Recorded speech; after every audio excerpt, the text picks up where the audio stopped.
নমস্কার, শুভেন ডায়েরিতে আপনাদের স্বাগত।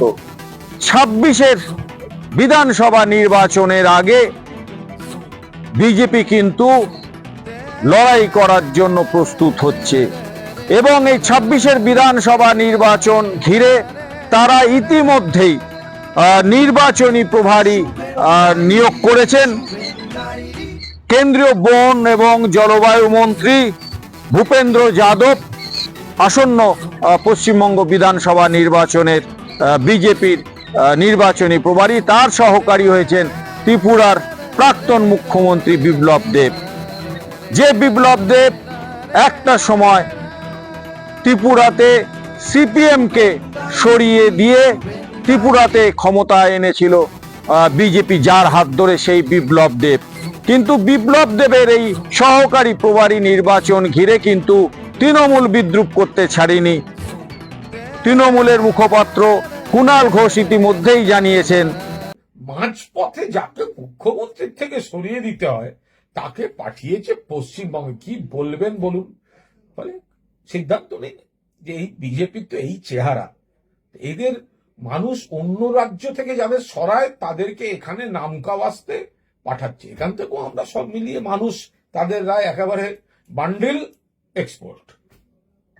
কিন্তু কুণাল ঘোষ যাই বলুন না কেন, ত্রিপুরাতে নির্বাচনে সিপিএমকে সরিয়ে, দীর্ঘদিন ক্ষমতায় থাকা সিপিএমকে সরিয়ে বিজেপিকে প্রতিষ্ঠা করার পেছনে এই বিপ্লব দেবের ভূমিকা কিন্তু যথেষ্ট।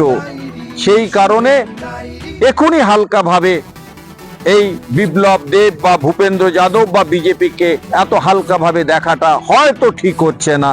2026 নির্বাচনে শুভেন ডায়েরি মনে করে ক্ষমতায় থাকবে কিন্তু সেই মমতা বন্দ্যোপাধ্যায় এবং তৃণমূল কংগ্রেস।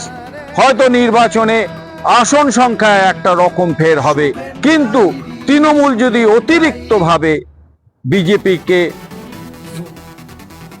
হালকাভাবে দেখে তার ফল কিন্তু ভুগতে হবে আসনের ক্ষেত্রে, আসন পাওয়ার ক্ষেত্রে। কিন্তু ক্ষমতায় হয়তো কেন, যেটা সম্ভাবনা বেশি সেই 26-এ নির্বাচনও কিন্তু তৃণমূল ক্ষমতায় থাকবে। তবে বিপ্লব দেবকে এত হালকাভাবে দেখাটা ঠিক না। তবে বলতে পারছি না এটা ত্রিপুরা পশ্চিমবঙ্গ দুটো পৃথক রাজ্য, পৃথক চিন্তাধারা এখানকার মানুষের। কিন্তু আমরা মনে করি যে বিপ্লব দেব কিন্তু ত্রিপুরাতে সিপিএমকে সরিয়ে বিজেপিকে প্রতিষ্ঠা করার পেছনে একটা বিশাল ভূমিকা পালন করেছিলেন। আমরা একই সঙ্গে আসি যে আপনাদের আমরা জানিয়েছিলাম যে আইএফএ সিল্ড এবার করবে, গত কয়েকটা বছর বন্ধ রেখেছিল। কিন্তু সেই একটাই যেখানে বারবার বাধা আসছে, এই সিল্ডের ক্ষেত্রেও মোহনবাগান বলছে তারা খেলবে না। কিন্তু মোহনবাগান সদস্য সমর্থকরা চান মোহনবাগান সুপার জায়ান্ট যাতে আইএফএ শিল্ডে অংশ নেয়। সেই জন্য মোহনবাগান ফ্যান্স ক্লাবের বেশ কয়েকটা ফ্যান্স ক্লাব আইএফএ কে চিঠি দিয়ে জানিয়েছে যে মোহনবাগান যদি জানিয়েও থাকে যে তারা খেলবে না, কিন্তু এখনই যেন মোহনবাগানকে আইএফএ শিল্ড থেকে বাদ দিয়ে ক্রীড়াসূচি তৈরি না করে, একটা স্লট যেন রাখা হয়।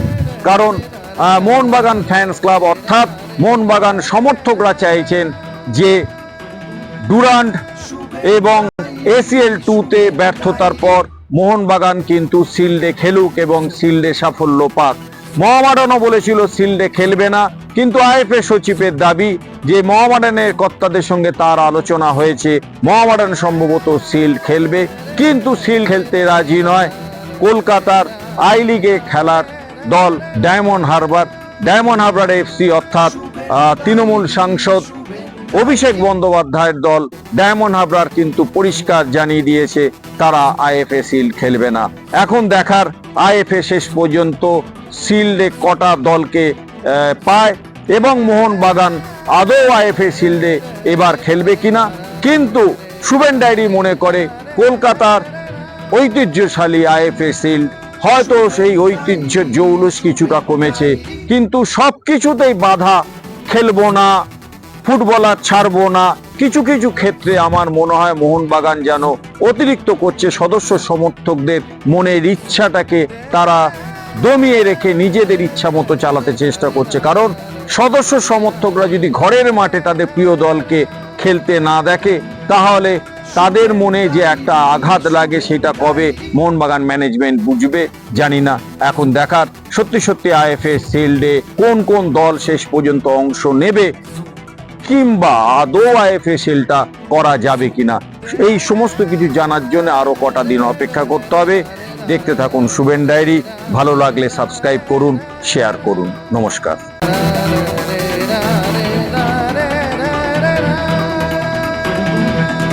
Shuven diary, Shuven diary.